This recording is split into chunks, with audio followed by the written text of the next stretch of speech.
Vamos falar sobre o cenário que está mudando da bolsa, hein? Bom, vamos lá. Eu fiz uma live aqui há algum tempo, falei que era um momento de comprar papel.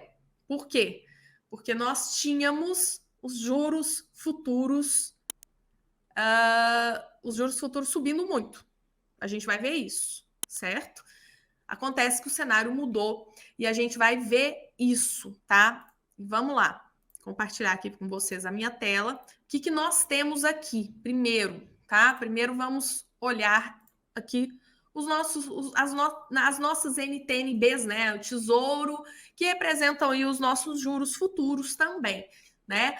Então, quando a gente estava nessa linha de ascendência, e reparem aqui, que esse é o Tesouro IPCA mais 2035, a gente teve a sua maior taxa, né, em julho, 2 de julho desse ano. Bateu 6,58. Então, em um ano, foi a maior taxa do Tesouro IPCA mais 2035. Bateu essa máxima do ano, 6,58, no mês passado. Depois, o que a gente percebe? Queda. Queda. Aqui subiu um pouquinho hoje, ó. Em relação à sexta, subiu um pouquinho, mas a gente vê que estamos numa tendência de queda dos juros futuros. Juros futuros estão caindo. Se a gente pegar outro aqui, ó, Tesouro. Ah, não, Educa não, peraí.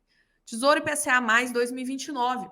Ó, em um ano, 6,65, no mesmo 2 de julho, a gente viu bater 6,65. Se pegar todos os anos, foi a máxima desse Tesouro IPCA mais 2029. A máxima, ele nunca tinha batido 6,65. Então, a gente estava vendo uma subida grande da NTNB pagando mais. Por que estava pagando mais? Porque a gente tinha um mercado arriscado. Quem investe, quem empresta dinheiro para o governo estava exigindo uma taxa mais alta. Ó, governo, eu empresto, mas o risco está alto, eu não estou gostando do que eu estou vendo, por isso eu exijo uma taxa mais alta. Por isso estava subindo. Agora a tendência é de queda. O que significa? Significa que o horizonte está se abrindo. O pessoal está entendendo que o risco está diminuindo. É basicamente isso, a interpretação dos nossos juros futuros, tá? Bom, ok. Se a gente tem uma subida na taxa de juros, e repare aqui, né, que a gente teve aqui, ó, em dezembro e janeiro, estava em 5,19, 5,20, né? Depois bateu 6,65 e toda essa subida atijolada barateou. Por quê? Porque juros futuros precificam fundos imobiliários de tijolos. Se a gente tem os juros subindo, a gente tem tijolo caindo, cotação caindo, desvalorizando. Se a gente tem juros NTNB caindo, a gente tem tijolo subindo, tijolo valorizando. Sempre o inverso, sempre a relação oposta, tá bom? Então, se a gente tinha antes uma tendência de queda de tijolo nessa subida, agora a gente tem uma tendência de queda não, desculpa, de valorização dos tijolos, porque a tendência dos juros futuros, o que está mostrando para a gente é que está enfraquecendo, que eles estão exigindo uma taxa menor do tesouro para emprestar dinheiro para o governo. Basicamente é isso. Stella, ok, o que faz a nossa bolsa andar ou não? O que faz os nossos fundos imobiliários valorizarem ou não? São dois pontos. O primeiro, o cenário interno. E é algo que preocupa muito o Brasil e o investidor, o mercado e o Copom, principalmente quando se reúne, é a política fiscal do Brasil. Então, o governo está gastando muito, o governo está controlando o fiscal, o governo tem uma política fiscal eficiente. Se tem, ok. Se não tem, é uma preocupação. E o Copom, todas as atas sempre batem nessa tecla. Cenário interno, política fiscal. E essa, a gente não tem mudança, tá? Continua uma política fiscal ainda ineficiente, o governo continua gastando muito, tá? Não há uma política fiscal ainda que mostra para o mercado que está tudo controlado. Não há.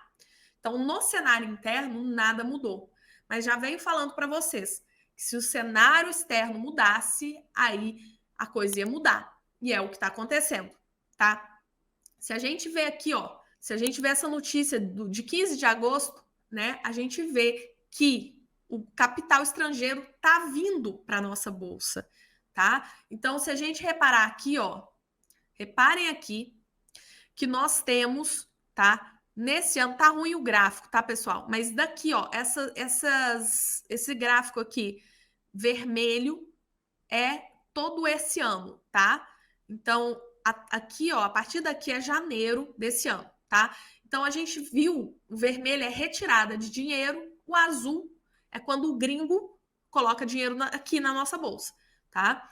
Então, a gente tem os gringos tirando dinheiro da nossa bolsa, 7 bi em janeiro, 8 bi em fevereiro, 5 bi em março, 11 bi em abril, 1 bi em maio e junho, 4 bi. Então, a gente teve os 6 primeiros meses do nosso ano, os gringos tirando dinheiro. O que significa isso? É gente tirando, deixando de investir, vendendo posições e indo embora da Bolsa Brasileira, tá? Acontece que a gente tem aqui em julho, primeira capital entrando, primeiro mês fechando no positivo, entrou 7 bilhões, tá? Em julho. Então a gente tem pela primeira vez no ano os gringos colocando dinheiro na nossa bolsa. E nossos fundos imobiliários não têm essa liquidez toda. Então eles sentem muito se você tem dinheiro estrangeiro entrando. Se tem gringo comprando nossos fundos imobiliários, os nossos fundos imobiliários sobem. Se tem gringo vendendo, os nossos fundos imobiliários caem, tá? E agora, nesses 15 primeiros dias de agosto, tá? Esse número já tá acima de 1 bi, tá? Mas até dia 15 de agosto, 1 bilhão, quase 2 bilhões, na verdade, os gringos colocaram aqui, tá? Então a gente repara que existe o capital estrangeiro voltando para nossa bolsa, tá? E por que isso? Por que está acontecendo isso? Por causa do corte de juros nos Estados Unidos. A gente tem os juros nos Estados Unidos em taxas muito altas, taxas em que há anos nós não víamos por lá, né? Taxa de 5,25 a 5,5, o que é altíssimo para o mercado americano. E aí o que acontece? Capital estrangeiro olha para o Brasil, o risco, país emergente, fala, não vale a pena manter meu investimento aqui. A diferença está pequena. Eu prefiro ganhar 5,5 em dólar, eu estou melhor lá, com risco muito menor. Por isso que o dinheiro estava saindo daqui. Agora, com uma certeza, porque já é uma certeza, que teremos um corte em setembro, o capital está voltando. Porque estão acreditando que é o início de uma temporada de corte de juros. Então, o pessoal já está saindo de lá, se posicionando aqui, tá? Isso sem contar as pessoas que fazem alocações táticas e utilizam da nossa taxa super alta, porque a nossa taxa é muito alta, 10,5%, né, a nossa Selic. O pessoal utiliza do nosso país para alocação tática, né? Vários países fazem isso. Não é só os americanos, tá? É o capital que vem de lá para fora, no exterior, ok? E o que se sabe, tá? O que se sabe muito importante, olha aqui. A gente tem a reunião, tá? Por lá, que vai decidir o corte nos dias 17 e 18 de setembro. Daqui um mês, pouquinho menos de um mês, tá? Mas que o mercado já sabe o resultado, tá? Todo mundo aposta que eles vão cortar os juros, vai ter queda de juros. O que não se sabe quanto será, qual a magnitude do corte. Vai ser 25 pontos base, vai ser 50 pontos base, tá? A maior aposta, 76%, acha que é 25 pontos base, 0,25, né? É isso. Mas esse movimento do cenário externo, do corte de juros, está provocando uma entrada de capital no Brasil e aí está também ajudando a nossos juros futuros caírem, Porque a perspectiva melhora. Se você sabe que está entrando capital no Brasil, as nossas perspectivas melhoram, tá? Então, é importante saberem disso, ok? Dito isso, a gente teria um cenário positivo, tá? Outra coisa positiva que nós temos, a gente está em agosto. Agosto para dezembro, 4 meses, não é nada, tá? A gente sempre tem, eu nem abri, ó. A gente sempre tem, olha isso, sempre. Rally de final de ano, tá? Sempre. Aqui uma reportagem do ano passado, tá? A gente tem, ó, nos últimos 20 anos, o último trimestre da Bolsa Brasileira foi marcado por um fenômeno conhecido pelo mercado como rally de fim de ano.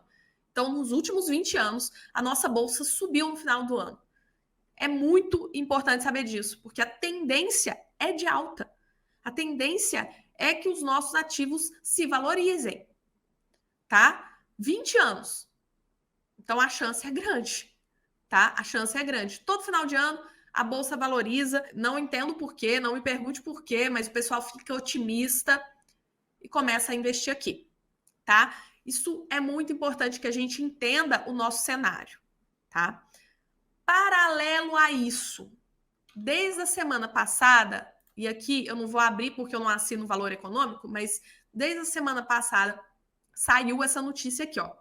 Legacy revisa a projeção e espera Selic de 12% no fim de 2024.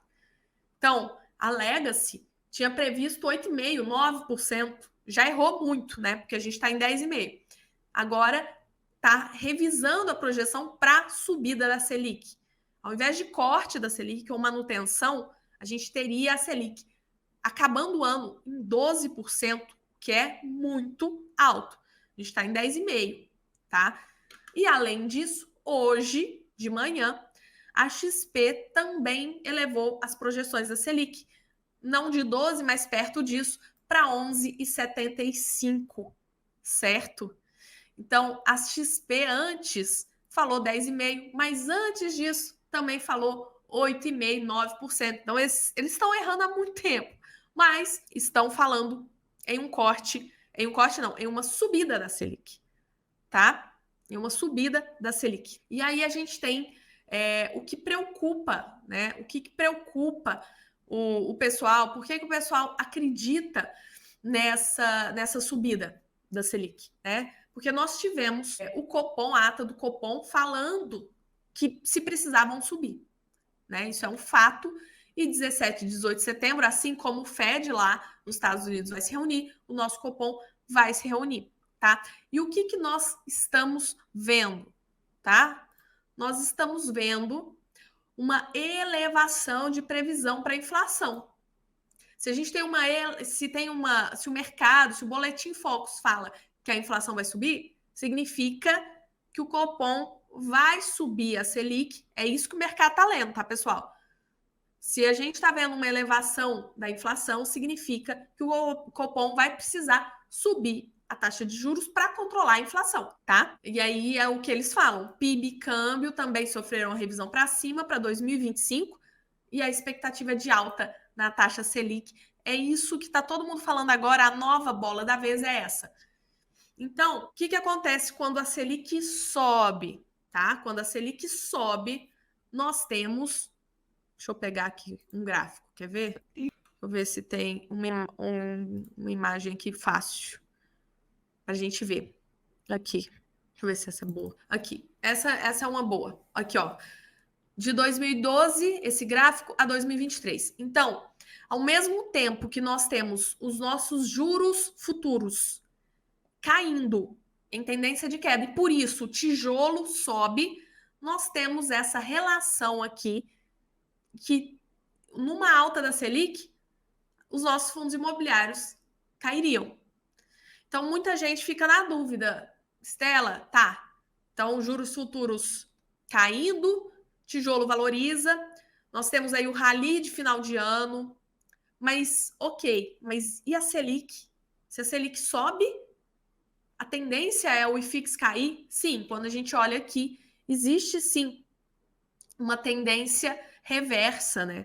Um comportamento inverso, tá? Então, se a Selic em vermelho subiu, a gente teve o IFIX mais se segurando, né? Se a Selic caiu, a gente teve um IFIX subindo, tá? Por que isso? Porque a gente tem, se a Selic sobe, então a Selic a 12, tá 10,5, vai a 12. Significa que os investidores com risco soberano, investindo dinheiro para o governo brasileiro, vão ganhar 1% ao mês. A gente sabe que não é real, não é um ganho real, nominal, né? Mas é isso que o pessoal pensa. Para que eu vou investir num fundo imobiliário? Para que eu vou comprar bolsa de valores? Ficar à mercê de uma volatilidade. Se eu posso ganhar 1% ao mês com tesouro, emprestando dinheiro para o governo. Para quê? Um investimento mais tranquilo, seguro do Brasil. Então, o que acontece? Quando a Selic sobe, o pessoal tende a migrar para lá, para renda fixa e vender renda variável. Por isso que cairia. Por isso que o mercado não anda quando a Selic está alta. E vice-versa. Quando começam a cortar a Selic, que aconteceu aqui em 2020, que a gente teve uma Selic a 2% ao ano, foi absurda, todo mundo vem para a Bolsa, porque ninguém quer ganhar 2% ao ano. Preferem correr o risco para ganhar 5%, 6%. Na época era 6% que estavam pagando fundo imobiliário, a média do IFIX. Então, o pessoal prefere ganhar 3 vezes mais em fundos imobiliários. Existe isso. Hoje nós temos uma possibilidade de subida da Selic e nós temos uma realidade de queda nos juros futuros, tá bom? Isso é um fato, tá? Paralelo a isso, papel, fundo de papel. O que nós temos? Bom, a gente tem agora, no final do mês, né, os fundos vão anunciar os dividendos e nós teremos o IPCA de junho impactando, porque a gente vai ter os rendimentos de agosto, 2 meses antes, né, que a gente paga, agosto paga em setembro, mas é rendimento de agosto. Então, você tem nos fundos de papel IPCA o IPCA de junho impactando, e é um IPCA baixo. É um IPCA baixo. Muito mais próximo do IPCA de março, que fez os fundos sangrarem ali, né? Diminuir a renda, né?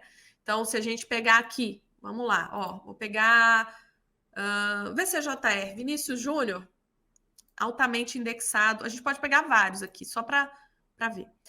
Então, olha aqui. Esse aqui foi o IPCA de maio, certo? Quer dizer, foi o rendimento de maio, pago em junho, com o IPCA de março, 0,16. Então, o Vinícius Júnior estava lá pagando seus 97 centavos, R$1, 1,03, 1,20. IPCA de 0,16, 80 centavos. Impactou, sofreu. Certo? Ainda mais o Vinícius Júnior, que é competência, por lucro por competência, não é caixa, ele sofre mais, tá? Agora, Canip, mesma coisa, competência. Tô lá de boa no Canip, ó. Os investidores de boa, 95 centavos, 1,5. 1,5, anúncio de rendimentos impactados por março, 0,16 o IPCA. 80 centavos, certo? E se a gente pegar, vai ter fundo que não teve variação? Vai. Mas porque tinha caixa, reserva acumulada, aí lineariza. Mas os fundos competência mostram muito pra gente o impacto do IPCA baixo.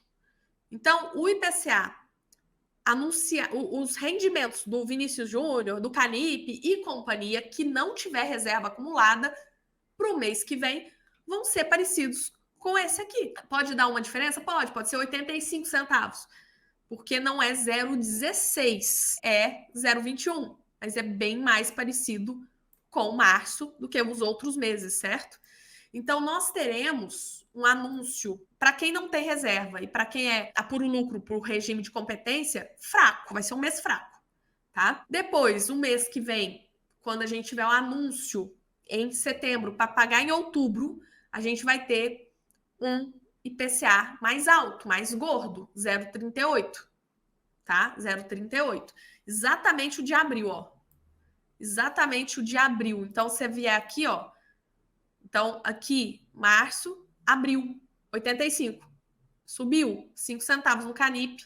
subiu de 80 para 90. Então, no próximo mês, pagamento em outubro, Vinícius Júnior vai pagar uns 90 centavos, Canip uns 85 centavos. Dá para a gente prever, tá? Outros fundos tem que analisar, mas é porque fundo por competência é muito fácil a gente ver isso, certo? Eles distribuem o que tem pronto. E são bem impactados por essa variação, certo? Agora, o que pega essa projeção da Ambima? Essa projeção da Ambima é de que em agosto o IPCA, aqui ó, IPCA venha em 0,02, zerado o IPCA. É estranho. Eu confesso que eu acho estranho um IPCA zerado, né? Mas a Ambima erra, mas erra por pouco, né? Geralmente ela erra por pouco, tá? Então é isso. Então o que a gente tem? Significa que os fundos que vão ter o resultado, então é sempre 2 meses depois, tá? Então agosto, outubro. Então os fundos que vão ter o resultado de outubro distribuídos em novembro, tá? Rendimento de novembro dos fundos IPCA vai ser minguado, vai ser magro, praticamente zerado, praticamente uma deflação, né? Então, se você pega aqui, isso aqui, ó, foi quando teve deflação. Isso aqui foi quando teve menos 0,08 em junho do ano passado. A gente teve um IPCA de menos 0,08. Ó, vê? Vamos ver se tem aqui. Não tem, é só até agosto. Peraí. Aqui, ó, junho. Achei. Menos 0,08. Tá vendo aqui? Tá certo. É melhor, né? É 0,02, não é deflação. Praticamente zerado, né? Mas ele sofreu, pagou uns 55. Então a gente pode pôr, sei lá, uns 65 centavos, por aí. 60 centavos, tá? Mas significa que os fundos de papel vão sofrer, vão pagar pouco. Se a projeção da Ambima estiver correta, e geralmente ela erra por pouco. Ela não acerta, mas também ela erra por pouco, tá? Então, a gente precisa saber disso, tá? A gente precisa saber disso para a gente entender se o momento é comprar papel ou se o momento é comprar tijolo, ok?